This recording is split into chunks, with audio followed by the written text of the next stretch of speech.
right, you ready? Yeah, go ahead. When you were named to coordinate the After Dark series, what personal philosophy about this genre of film did you want to be a determining factor in selecting what you are offering? Well, that's a good question, and there's a lot of factors that go into that.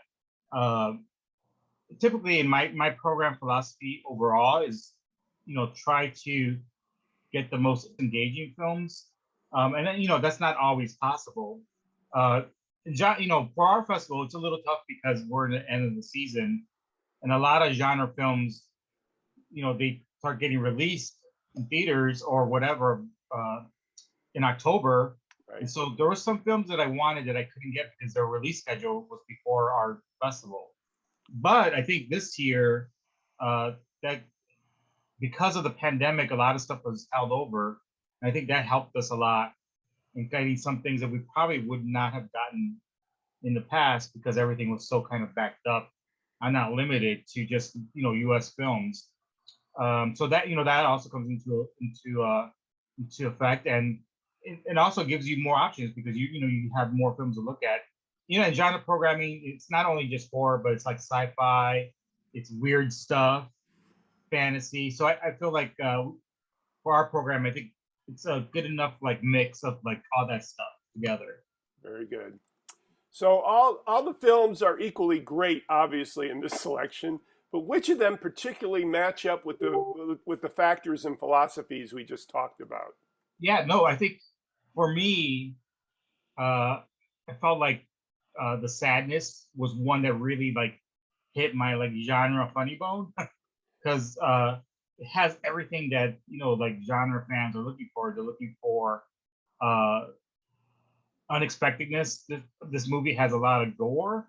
It also has a lot of practical effects, and that's one thing that at least from what I know, genre uh, audiences are looking for is like practical effects, and this film has all of it. And so I thought the sadness really like hit the spot for me.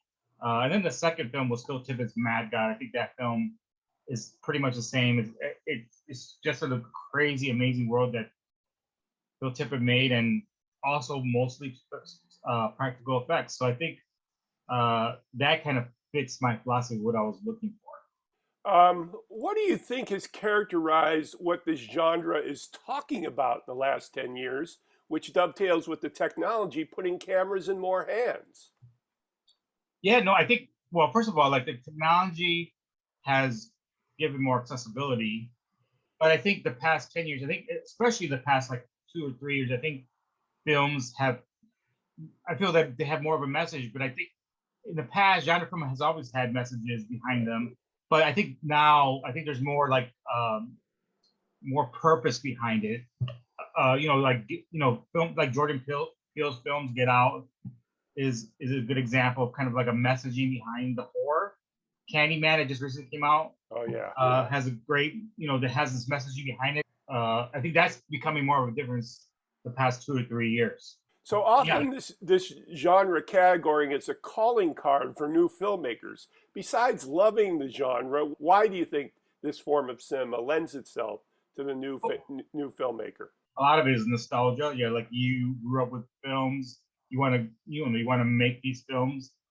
I think a lot of these filmmakers that at least in our program, a lot of them started with just shorts, and I think shorts is something that really propels you and kind of like makes you ready to do features. I mean, Guillermo del Toro did a bunch of shorts before he really got into feature. I think that's important. I also think the genre of film are a easy way to kind of like move your like create your story and move it along. And I think right now we're kind of in this era where genre is kind of a thing. I mean, Tatiana won the Palme d'Or, which is totally body horror movie, uh, at a prestigious film festival. So I think genre is a thing now that film festivals are looking at. And I think it's a thing. I think more and more festivals that normally would not have looked at or made it more prominent in their lineup starting to relook and rethink. To me, that's like the importance of that. What is the first film of this genre area that caught your attention as a budding film buff? And why do you think it lends itself into the philosophy we've talked about? So, one of my first memories of a theater is going to see Star Wars. Yeah. And that first scene with the starship going over you, that hooked me in. But I was a kid that, living in the Chicago area, as I used to watch Channel 32 and they used to show Godzilla films every Saturday morning. I used to watch those all the time. You know what I mean? That's pretty much how you get hooked as a kid. Just appreciation of these films. Yeah, some of them are cheesy, sure, but I think it captures your imagination and really hooks you in. I think that's pretty much where I got most of my love for genre films, just being a kid watching these crazy B movies. Okay, finally, let's think about this one. I want you to pitch the After Dark series at the Chicago International Film Festival to two categories of audience. One, the complete genre fan who geeks out, and two, people who generally won't see these type of movies because they assume they'll be traumatized. So you have two categories to pitch to. Start with the geeks. Yeah, for like die-hard genre fans, I think we have a whole slate of stuff you'd be interested in, especially stuff like I said before, Mad God, The Sadness. I got we programmed this film called The House of Snails, which is kind of a werewolf story built around an author who's trying to write a book. We have Hellbender, which is a story about a woman, a mother and a daughter who are witches, and the daughter's kind of realizing that she has these powers. And we have Antlers, which is Diego del Toro's produced film, and he made the monster. I mean, what else do you want? Awesome. For somebody that's not typically looking for these films, I think there's a couple that are definitely more of that interest.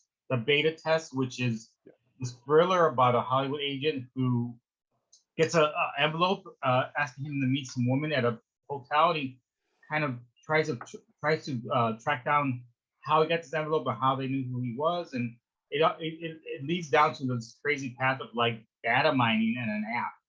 I think broadcast signal intrusion, which is the illegal broadcast that interrupts WGN News. The story is this archivist in the 90s tries to find out where this came from, who did it, and it kind of leads them into this crazy road to find out who's behind this. And so I think those two are kind of for people that are not into the horror aspect of things and stuff like that. This is Patrick McDonald for HollywoodChicago.com. Copyright 2021.